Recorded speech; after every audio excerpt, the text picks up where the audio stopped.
I didn't pack a bag. I didn't slam a door. I stood in my kitchen at 11:47 on a Thursday night, still in the clothes I'd worn to Thanksgiving dinner, and I made a list. Not an emotional list. Not a list of grievances or things I wished I'd said at the table. A legal list. Names, dates, account numbers, and one very specific deed transfer that my father-in-law had never expected me to find. He thought I was the quiet one. The one who smiled through the side comments and refilled the bread basket and said thank you for having us on the way out the door, even when I didn't mean it. He'd had 7 years to build that impression of me, and I'd let him have it. I'm not sure I regret that now. Because when a man believes you're harmless, he gets careless. And when he gets careless, he leaves documents on a shared family Google Drive that he forgot he gave you access to in 2019. But I'm getting ahead of myself. My husband and I had been together since we were both 24. I was a physical therapist working at an outpatient clinic in Columbus, Ohio. He was a structural engineer. We met at a mutual friend's birthday party, got married 3 years later in a small outdoor ceremony that his mother complained was too informal, and had our son, Noah, the following spring. Noah was 8 years old as of last June. He had his father's brown eyes and my stubbornness, and he was, without question, the best thing that had ever happened to either of us. My in-laws lived 40 minutes away in a suburb outside the city. My father-in-law had retired early from a regional bank where he'd spent 30 years in loan management. My mother-in-law did not work and had not worked since before my husband was born. They were not bad people on the surface. They were the kind of people who remembered your birthday and brought grocery store flowers and spoke very pleasantly at volume, in public, where other people could hear them. It was the private version of them that was different. Thanksgiving had been at their house every year since my husband and I got together. I had suggested twice, gently, that we rotate, or at least do something different one year. Both times my husband said it would cause problems. I stopped suggesting. I brought the green bean casserole and the dinner rolls and I smiled, and every year I drove home feeling slightly hollowed out in a way I couldn't entirely explain. This year, Noah had been excited to go. He'd been learning to play chess that fall, and my father-in-law owned an old wooden chess set that sat on the bookshelf in the living room. Noah had asked, 2 weeks before the holiday, if he could play a game with his grandfather at some point during the visit. My father-in-law had said yes, absolutely, of course, he'd love that. I heard this secondhand from my husband, who'd texted me about it with a small smile emoji. We arrived at 1:30 inches the afternoon. My mother-in-law answered the door in an apron and immediately started talking to my husband about parking while I carried the casserole dish to the kitchen. My husband's sister and her boyfriend were already there. His aunt and uncle had driven in from Indiana. There were 8 of us total, plus Noah. For the first 2 hours, everything was fine. Noah sat on the floor in the living room with his small Lego set that he'd brought from home while the adults talked. He was quiet and well-mannered, the way he always was in settings that required it. He asked once if he could have a glass of water and said please and thank you when my mother-in-law got it for him.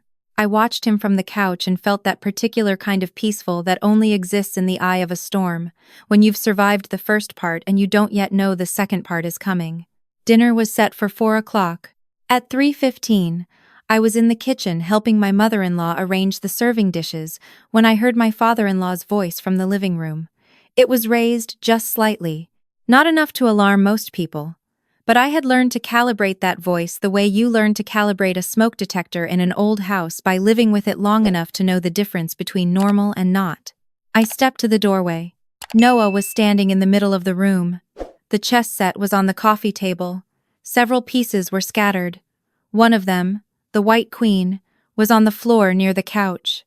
My father-in-law was standing with his arms crossed, looking down at my son the way you'd look at someone who had just done something you'd warned them about 3 times. I told you to be careful, he said. I was careful, Noah said.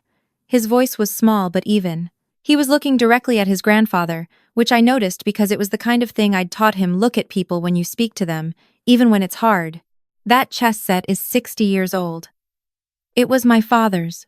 I didn't break anything. It just fell. Things don't just fall, Noah. My husband's aunt was sitting in the armchair nearby. She said nothing. My husband's sister was on her phone. My husband was not in the room. I found out later he'd stepped outside to take a work call. I didn't do it on purpose, Noah said. That's what you say now. I walked into the room. I picked up the white queen from the floor and placed it back on the board. I looked at it carefully. It was not damaged. It was a chess piece on a carpet. Everything okay in here? I said, though I already knew the answer. My father-in-law looked at me. Your son knocked over the chess set. A piece fell, I said. It's fine. Nothing's broken. That's not the point. What is the point? He looked at me for a moment the way people do when they're deciding whether to say the thing they actually mean. Then he looked back at Noah. I think you should go sit at the kitchen table until dinner's ready, he said. Away from the living room. Noah looked at me. His face was careful in the way that broke my heart every time I saw it, that particular 8-year-old calculation of whether it was safe to show what he was feeling. Okay, Noah said. He walked to the kitchen. He sat down at the small table in the corner, the one where nobody else was sitting, with his hands in his lap. I stood in the doorway for another 3 seconds. I looked at my father-in-law. I said nothing. That was the beginning. What happened next I did not witness directly because I was in the kitchen with Noah, but I heard it, and my husband's aunt confirmed it later. My father-in-law said something to the room, his sister, his daughter, the boyfriend, about how Noah had no respect for other people's things and how it was a reflection of how he was being raised. His sister agreed. His daughter said nothing. The boyfriend said nothing. When my husband came back inside, someone told him an edited version of events, and he came to the kitchen looking tired and apologetic, in a way that made me feel profoundly alone. He's just protective of the chess set, my husband said. Noah didn't break it, I said. I know, but can we just get through dinner? I looked at my son, who was now drawing on a piece of scratch paper someone had given him, his head bent low over the table, very carefully drawing what appeared to be a horse. Sure, I said. We can get through dinner. We ate at 4 o'clock as planned. Noah was seated at the end of the table, next to me, and my father-in-law made a point during grace of asking everyone to be mindful of the things that matter and to treat what we've been given with care. He looked at Noah when he said it. Not for long. Just long enough. Noah ate quietly. He asked me once, under his breath, if we could leave soon. I said yes, after dessert. He nodded and went back to his food. We left at 6:30. Noah fell asleep in the back seat before we got to the highway. I watched him in the rearview mirror for a long time. His head was tilted against the window. His hands were loose in his lap. He looked peaceful the way only sleeping children look peaceful, like whatever had happened that afternoon had already been forgiven by a brain that was wiser than the adults around it. I did not feel peaceful. My husband reached over and put his hand on mine at a red light. He's okay, he said. I know he is, I said. But something had moved in me that night at the dinner table. Something quiet and precise that didn't have a word exactly, but felt like the closing of a door. Not a dramatic closing. Not a slam. The slow, certain kind, where you turn the handle all the way first so the latch doesn't make a sound. The following Monday, I was at my home office desk between patient appointments when I opened our shared family Google Drive to look for a document my mother-in-law had supposedly uploaded a scan of Noah's pediatric vaccination record that we needed for a school form. I clicked through 2 or 3 folders. The vaccination record wasn't there. What was there was a subfolder labeled Property Home Files 2021. I'm not sure why I opened it. I'd been in this drive dozens of times over the years and had never paid attention to what my in-laws stored there. It wasn't snooping so much as the way you sometimes click a door simply because it's there and you happen to have a key. There were 6 documents in the folder. 4 of them were homeowners' insurance forms. 1 was a property tax receipt, and 1 was a document titled Transfer Noah Education Fund, Amended Beneficiary. I stared at that title for a moment. Then I opened it.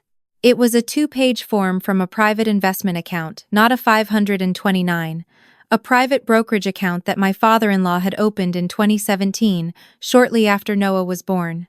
He'd announced it at the time as a gift, a college fund, something he and my mother-in-law were contributing to on Noah's behalf. We'd thought it was generous.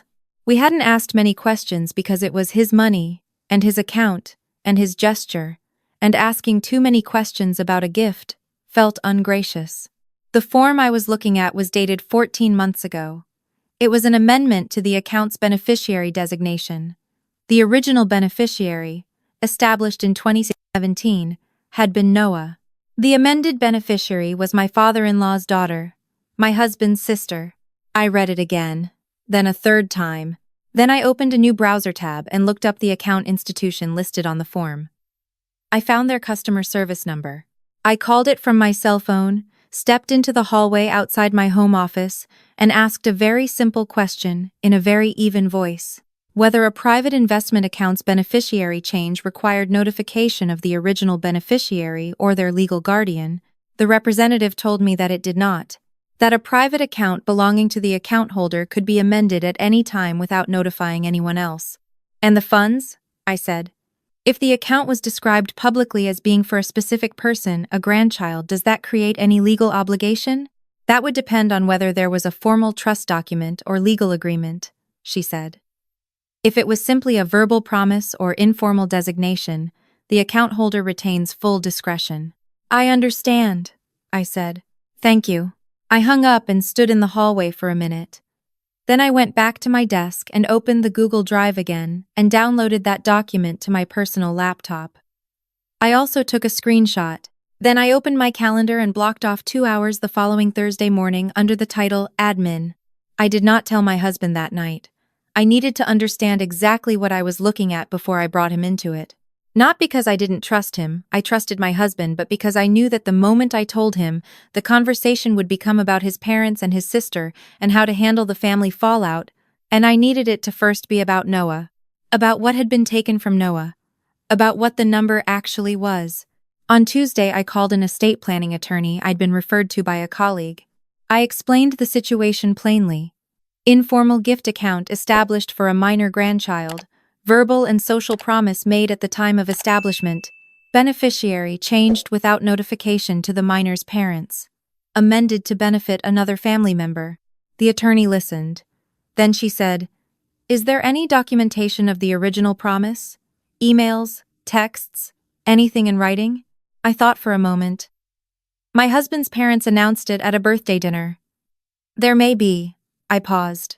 There may be a text chain. Or something in an old email. If there's documentation that the account was explicitly promised as being for your son, and it can be demonstrated that the change was made to circumvent that promise, particularly if funds were transferred out during the same window, there may be grounds for a claim. I'd want to see the documents first. That evening, I asked my husband, casually, if he still had the texts from when his parents announced the college fund. He thought for a minute, scrolled back through an old thread, and found it. His father had texted him directly. "Just set up the account for Noah's future. Want to make sure that boy has every opportunity. Consider it done." There was a date on the text. It was from October 2017. I asked my husband to forward it to my email for our records. He did. I also searched my own email inbox and found a message from my mother-in-law from Christmas that same year, attaching a printed gift certificate she'd made a slip of paper, holiday-themed, that read, "To Noah with love from Grandma and Grandpa, your college fund is growing, sweet boy." She had scanned it and emailed it to me because I had asked her to forward it so I could put it in Noah's memory box. She had no idea I still had it. Thursday morning, I met with the attorney. I brought the downloaded beneficiary amendment, the original account announcement text, the holiday email, and a note I'd made with approximate timeline and statements. The attorney reviewed everything for 40 minutes, while I sat across from her and drank the coffee her assistant had brought me, which I didn't taste at all. When she looked up, she said, "This isn't airtight. But it's not nothing either. There are 2 avenues. One is a civil claim arguing promissory estoppel, that a clear and definite promise was made, that you reasonably relied on it, and that enforcement is necessary to prevent injustice. The other is to use this as leverage in a negotiation before anything goes to court. What would the negotiation look like? You present what you have. You make clear you're prepared to file. In most cases, people in the account holder's position prefer to settle quietly rather than have the matter made public or have a court look at it. What's the account worth? I asked. She looked at the document. It doesn't list a current balance here, but based on the institution and the account type, you could likely request a statement through the legal process. Given 7 years of contributions, even modest ones, we could be looking anywhere from $30,000 to $80,000 depending on how much they put in and whether it was invested. I nodded. I looked out her window at the parking lot for a moment. His name is Noah, I said. He's 8. He's learning to play chess. She looked at me quietly. Let's start with the letter, I said. The letter went out the following Tuesday via certified mail. It was 3 pages. It laid out the timeline, the documentation, and the legal basis for a potential claim. It requested a response within 14 days and offered the option of restoring the original beneficiary designation and providing a full account statement as an alternative to formal proceedings. I told my husband the night before the letter was sent. He sat at the kitchen table for a long time without speaking. I watched him read the documents I'd printed. I watched him read his father's text from 2017. I watched him read the attorney's letter. When he looked up, his face was something I didn't have a word for, not exactly anger, not exactly grief, something that lived in between them. You should have told me sooner, he said. I know, I said. I needed to understand what I had first. This is my father. I know that too. He was quiet again. Then he said, Noah doesn't know any of this. No. Let's keep it that way until it's resolved. That's what I want too, I said. The certified mail was delivered on a Wednesday. I got the delivery confirmation on my phone at 10:22 inches the morning. I was between patients. I looked at the notification, put my phone in my pocket, and went back to work. The first call came Thursday at 8:14 inches the morning. It was from my father-in-law. I didn't answer. He left a voicemail that was 22 seconds of very measured, very controlled words that were clearly being chosen carefully by someone who had talked to his own attorney. He said there had been a misunderstanding and he'd like to discuss it. The second call came from my mother-in-law at 9:07. I didn't answer that one either. She did not leave a voicemail. My husband's sister called him directly, not me that afternoon. I know what was said only because my husband told me afterward. She said that the account had always been loosely defined and that no one had ever formally agreed to anything. My husband, to his credit, read her the exact text their father had sent him in 2017 over the phone. She said she'd have to call him back. She called back 40 minutes later and told him that she knew nothing about the beneficiary change and that she had not asked for it. This I believed, actually. It tracked with what I knew of her. She was passive in the way that allowed things to happen around her rather than actively participating in them. She was not the architect here. By Friday, my phone had received 6 missed calls from numbers I recognized. My husband handled the calls from his parents directly. I did not ask him what was said in detail. I knew he was doing his best to hold a very difficult middle ground, defending what was right while not entirely destroying his relationship with the people who raised him. I respected that, even when it was hard to watch. Our attorney received a call from my father-in-law's attorney on Monday morning. By Wednesday of the following week, we had a written agreement. The beneficiary on the account was restored to Noah's name. A full account statement was provided. The account held $64,000 and some change. A separate letter from my father-in-law drafted.